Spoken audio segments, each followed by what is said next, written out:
So limit x tends to infinite X minus root over x square plus X, దీని conjugate తీసుకుని first పైన కింద multiply చేయాలరా. Very very important step అనమాట ఇది.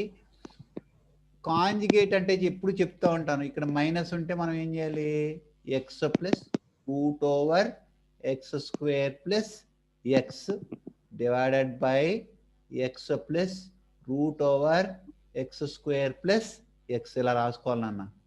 So next step limit x tends to infinite a plus b into a minus b అంటే we know that x square minus root over x square plus x whole square is divided by x in x plus root over x square plus x implies x square minus ఈ square root cut అయిపోతుంది కనుక minus x square minus x divided by x plus root over x square plus X.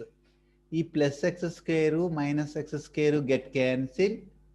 ఇక్కడ limit x tends to మర్చిపోకూడదు, limit x tends to infinite minus x divided by x plus root over x square plus x. ఇక్కడ limit x tends to infinite ఎప్పుడు మర్చిపోకూడదు, compulsory ప్రతి స్టెప్లోనూ రాయాలి మనము. Limit x tends to infinite implies. Okay, ఇప్పుడు ఈ minus ఉంది కదా నాన్న, మైనస్ ఎప్పుడు బయట సపోర్టెడ్గా పెట్టుకోవాలి, మైనస్ అని బయట పెట్టేసుకుని ఈ ఎక్స్ ఉంది కదా నాన్న, ఈ ఎక్స్ని తీసుకొచ్చి దీంతోనూ కూడా డివైడ్ చేయొచ్చు. ఫర్ ఎగ్జాంపుల్ ఒక ఎగ్జాంపుల్ చెప్తున్నాను, ఇక్కడ సంథింగ్ 2/3 ఉంది అనుకున్నా, దీన్ని ఇంకోలా కూడా రాయాలంటే 1/3/2 అని కూడా రాసుకోవచ్చు. ఎందుకంటే ఇది రెసిప్రోకల్ అయ్యి 1 × 2/3 ఇలా రెసిప్రోకల్ అయ్యి మల్టిప్లై అవుతుంది అనమాట. మళ్ళీ అప్పుడు కూడా మనకి 2/3 వస్తుంది. అలాగే ఈ టెక్నిక్ అనేది కంపల్సరీ అప్లై చేయాలి ఇక్కడ.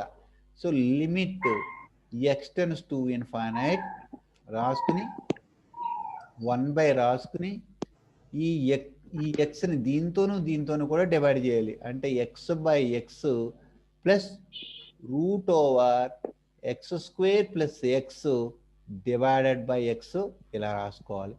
ఈ ఎక్స్ వన్ టైం క్యాన్సిల్ అవుతుంది.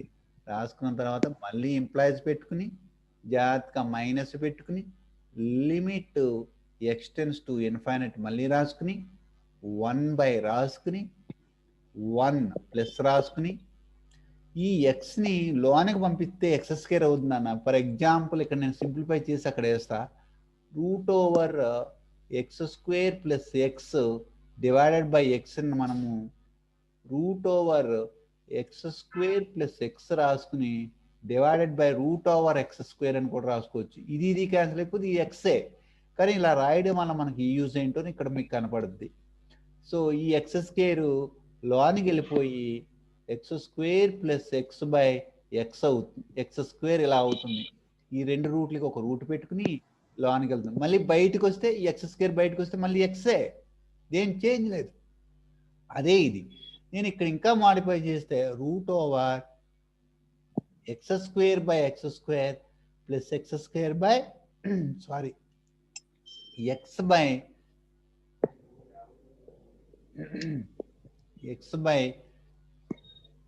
ఎక్స్ స్క్వేర్ వస్తుందన్న. ఈ ఎక్స్ ఇందులో ఎక్స్ స్క్వేర్లో ఎక్స్ టైమ్స్ పోయి 1/x మిగులుతుంది. ఇది కట్ అయిపోతే నాకు 1 మిగులుతుంది. టోటల్గా నేను దీన్ని సింప్లిఫై చేస్తే నాకు ఏమొస్తుందో ఇక్కడ డైరెక్ట్గా రాస్తున్నాను, రూట్ ఓవర్ 1 + 1/x వస్తుంది నన్ను. ఇది ఇందులో 1 టైము, ఇక్కడ 1/x మిగులుతుంది అనమాట. ఇంత క్లీన్గా రాయాలి. ఇక్కడ నేను ఇది 1/x కింద ఎందుకు తీసుకొచ్చానో కూడా మీకు మళ్ళీ ఒకసారి చెప్తున్నాను. ఎక్స్ టెన్స్ టు ఇన్ఫైనైట్కి వెళ్తే 1/x ఎప్పుడు టెన్స్ టు 0కి వెళ్ళిపోతుంది అన్న. నేను బెస్ట్ ఎగ్జాంపుల్ ఇస్తా. ఎక్స్ వాల్యూ ఒక 1 lakh రాసుకున్నా, 1 lakh. 1 lakh అంటే ఎన్ని జీరోలు వస్తాయి? 5 జీరోస్. సో 1/x వరకు వచ్చేటప్పటికి 1/10000 5 జీరోస్. దీన్ని మనం డెసిమల్ పాయింట్లో రాస్తే 0.00001 అవుతుంది. అంటే 1/x 0.001 అంటే ఎవరికి దగ్గరగా ఉంటుంది? 0కి దగ్గరగా ఉంటుంది. అలా కాకుండా ఇది జీరోలు ఇలా పెట్టుకుంటూ వెళ్ళిపోతున్నాం అనుకో, ఇక్కడ కూడా జీరోలు ఇలా పెట్టుకుంటూ వెళ్ళిపోతున్నాం అనుకో, దీని వాల్యూ ఎలా వెళ్తుంది అంటే 0.0000000 అండి. లాస్ట్కి ఎక్కడికి వెళ్ళిపోతుంది? 1/x కరెక్ట్గా టెన్స్ టు 0కి వెళ్ళిపోతుంది. 0.0000 అంటే ఎక్కడి వరకు వెళ్తుంది? టెన్స్ టు 0కి వెళ్ళిపోతుంది అనమాట. అంచేతే నేను ఇప్పుడు ఇక్కడ దీన్ని ఇంకోలాగా రాసుకోవాలనుకుంటే implies minus limit 1/x tends to 0 అని రాసుకోవచ్చు. x టెన్స్ టు 0కి వెళ్ళినప్పుడు 1/x టెన్స్ టు 0 రాసుకోవచ్చు. ఇక్కడ 1/√1 ప్లస్ √1 ప్లస్ 1/x. ఈ 1/x ప్లేస్లో మనం ఎంత పెట్టుకోవచ్చు? ఇప్పుడు టెన్స్ టు 0కి వెళ్తుంది కనుక ఈ 1/x ప్లేస్లో 0 పెట్టుకోవచ్చు. 0 పెట్టుకున్నప్పుడు చాలా జాగ్రత్తగా వేయాలి. 1/1 ప్లస్ √1 ప్లస్ ఇక్కడ 0 వస్తుంది అనమాట. అప్పుడు టోటల్గా ఇక్కడ ఒక మైనస్ ఉంది, ఆ మైనస్ మర్చిపోకుండా ఇక్కడ పెట్టుకోవాలి. ఆ మైనస్ మనం ఇక్కడ కూడా పెట్టుకోవాలి. దట్ ఈస్ ఈక్వల్స్ టు -1/, ఇది 1 యాజ్ ఇట్ ఈజ్ రాస్తాను. √1 అంటే ఒక 1, √1 అంటే 1 కదా. That is equals to -1/2. This is the answer of this problem. Very very important problem అన్నది. ఎంత ఇంపార్టెంట్ ప్రాబ్లం అంటే అందులో ఉన్న లాజిక్ అనేది చాలా